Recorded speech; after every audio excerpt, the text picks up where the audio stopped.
Hello friends, welcome to the new episode of my channel. আমি Prince. তো এখন খাদান related একটা বিরাট বড় আপডেট সামনে এসেছে, যদিও এই আপডেটটা আনঅফিসিয়ালি আমি তোমাদেরকে অনেক আগেই জানিয়ে দিয়েছিলাম হিন্ট দিয়ে। তোমাদের হয়তো মনে আছে, যেখানে আমি বলেছিলাম প্রথমবার যে বলিউডের স্টারকে বাংলায় আনার বিরাট বড় চেষ্টা দেবদা করেছে। তো সেখানে আমি তোমাদেরকে হিন্ট দিয়েছিলাম, এবং হিন্টটাতে আমি বলেছিলাম যে তার অ্যাকশনের আমরা সবাই খুব বেশি এখন ফ্যান।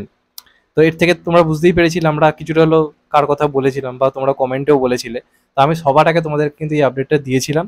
আলটিমেটলি কিন্তু এটাই হওয়ার 99% কিন্তু চান্স রয়েছে। মাঝখানে খবর উঠেছিল সুনীল শেট্টি থাকতে পারে, আরও এটা ওটা খবর আসছিল। এখন কিন্তু বিরাট বড় একটা আপডেট আসছে খাদান রিলেটেড। প্রথম কথা, খাদান ওয়ানের পর খাদান টু হবে, এটা তো আমরা সবাই জেনে গেছি, এবং সেটাকে আরও বড় স্কেলে করার প্ল্যানিং চলছে যদি পার্ট ওয়ানটা বিরাট বড় সাকসেসফুল হয়। পার্ট ওয়ানে কিরাম কি গল্প সেটা তোমরা বুঝতে পারছি, কে ভিলেন হতে পারে, কে হিরো, বা কি ধরনের গল্প সেটা তোমরা অনেকটাই জেনে গেছি।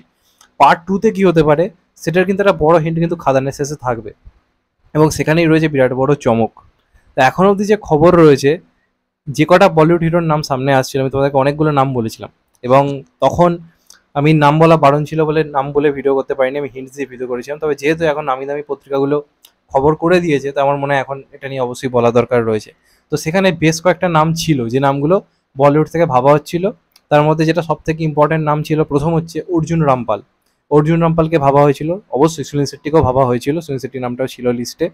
তার সঙ্গে সঙ্গে সব থেকে যেটা বিরাট বড় একটা ভাবা হচ্ছিল সেটা হচ্ছে সঞ্জয় দত্ত। ইয়েস, তোমরা ঠিক শুনছো, কিন্তু সঞ্জয় দত্তের যে পরিমাণ পারিশ্রমিক সেটা করা পসিবল ছিল না। এবং সর্বোপরি যে নামটা ছিল সেটা হচ্ছে বিদ্যুৎ জামাল। আমি তোমাদেরকে বলেছিলাম চারটে নাম রয়েছে, চারটে বিরাট বড় নাম রয়েছে, তার মধ্যে একটা কিন্তু বিদ্যুৎ জামাল। তো যেটুকু যা খবর রয়েছে, বিদ্যুৎ জামালের থাকার কিন্তু 99% চান্স রয়েছে। এবং যদি এটা হয়, তাহলে আমি দেব ভার্সেস সুনীল শেট্টির থেকে দেব ভার্সেস বিদ্যুৎ জামালকে অনেক অনেক বেশি এগিয়ে রাখবো। কারণ সুনীল শেট্টির এই মুহূর্তে বলিউডের জনপ্রিয়তা যেটা ছিল সেটা 90s ছিল। এই মুহূর্তে আজকের জেনারেশন সুনীল শেট্টি কিনা অতটাও কিন্তু মাতামাতি করে না, হয়তো হেরাফেরি এলে আবার হয়তো আমরা দেখতে পাবো। কিন্তু বিদ্যুৎ জামালের কিন্তু একটা ক্রেজ রয়েছে, তার সিনেমা হয়তো বক্স অফিসে বিরাট চলছে না, কিন্তু তার অ্যাকশনের আমরা প্রত্যেকে ফ্যান। ইউথরা মানে বিদ্যুৎ জামালের জন্য রীতিমতো পাগল। মানে বলিউডে বিদ্যুৎ জামালের একটা হিউজ ক্রেজ রয়েছে। হ্যাঁ, বক্স অফিসে সেটা হয়তো আমরা দেখতে পাচ্ছি না, সেটা অন্য দিক। কিন্তু অনেক সিনেমা তার এমনও রয়েছে যেগুলো কিন্তু ভালো বক্স অফিস এনেছে, যেমন IB 71 একটা অন্যরকম কাজ ছিল, চলেছে। খুদা হাফিজ OTT-তে বিরাট একটা ভিউয়ারশিপ জেনারেট করেছিল। এবং বিদ্যুৎ জামালকে আমরা প্রত্যেকে ভিলেন হিসেবে পছন্দ করি। আমরা বলছিলাম ওই যে বিদ্যুৎ জামাল ভিলেন হিসেবে আসবে, তাকে আমরা ফোর্সে, তারপর সাউথের বহু সিনেমায় ভিলেন হিসেবে দেখেছি অনেকবার। এখন সে হিরো হিসেবে কাজ করে। কিন্তু আমি এটাও বারবার বলছিলাম যে বিদ্যুৎ জামালের ভিলেন হিসেবে যে কাজ করাটা ছেড়ে দেওয়া উচিত নয়।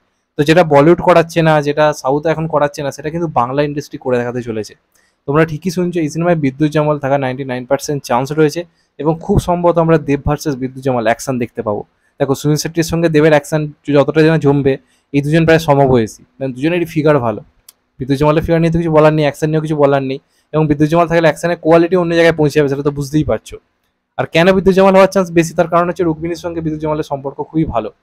বিদ্যুৎ জামালের একটা অনুরোধে রুক্মিণী কিন্তু বলিউডে গিয়ে মানে একটা গানে কিন্তু ক্যামিও করতে যায়, সেটা আমরা দেখেছিলাম ক্র্যাকে। আবার রুক্মিণীর অনুরোধেও কিন্তু বিদ্যুৎ জামাল অনেক রিকোয়েস্ট রাখে, এরা দুজন খুব ভালো বন্ধু। এবং বিদ্যুৎ জামাল যখন কলকাতায় বিভিন্ন ইভেন্টে এসে সে বলেছে যে দেবের সঙ্গে তার ভালো বন্ধুত্ব রয়েছে রুক্মিণীর সূত্রে, এবং সে চাইলে পরবর্তীকালে দেবের সঙ্গে কাজ করতেও তার কোনো আপত্তি নেই। তো এই সব কিছু কিন্তু দুয়ে দুয়ে চার হচ্ছে। এবং পরিচালক সুজিত দত্ত রিনো জানিয়েছেন যে, যেটুকু জানা যাচ্ছে যে এই সিনেমার সেকেন্ড পার্টে একটা পুরুষ চরিত্র, একটা নারী চরিত্র নতুন ঢুকবে। তো সেই পুরুষ চরিত্রটা কিন্তু পার্ট টু এর ইঙ্গিত দেবে, এবং সেই চরিত্র আমরা হয়তো বিদ্যুৎ জামালকে পেতে পারি। তো এটা যদি হয়, ধুন্ধুমার কাণ্ড লেগে যাবে। আমি তোমাদেরকে লিখে দিচ্ছি, দেব ভার্সেস সুনীল শেট্টি হলে যা ক্রেজ হতো, দেব ভার্সেস বিদ্যুৎ জামাল যদি হয়, বা ইউথরা যদি জানতে পারে এই সিনেমায় বিদ্যুৎ জামাল রয়েছে একটা বাংলা সিনেমায়, সেটা ক্রেজ দ্বিগুণ হয়ে যাবে, দ্বিগুণ জায়গাতে গিয়ে পৌঁছবে। অবশ্যই সঞ্জয় দত্ত থাকলে আরও ভয়ঙ্কর ব্যাপার হতো, কিন্তু স্বাভাবিকভাবেই অত বাজেট এই মুহূর্তে বাংলা ইন্ডাস্ট্রির পক্ষে দেওয়া পসিবল নয়। আজকে যদি বাংলা সিনেমা 25-30 কোটি কমার্শিয়াল সিনেমাগুলো কামাতো, তাহলে হয়তো সঞ্জয় দত্তকে হয়তো নেওয়া যেত। কিন্তু সঞ্জয় দত্ত এখন বলাতে পারে, এই যে চারটে নাম বললাম তার মধ্যে বলিউডের সব থেকে পপুলার নাম, সে সাউথে KGF-FGF-এর মতো সিনেমা করে, তো তাকে পাওয়া অতটা তো সহজ নয়, সেটা অন্যদিক। কিন্তু বিদ্যুৎ জামাল কিন্তু কোনো অংশে কম নয়, যদি নেওয়া হয় এর থেকে ভালো কিছু হতে পারে না। মানে তুখোর অ্যাকশন দেখতে পাবো। দেব ভার্সেস বিদ্যুৎ জামাল, ভাই ভেই ভেই গায়ে কাঁটা দিচ্ছে।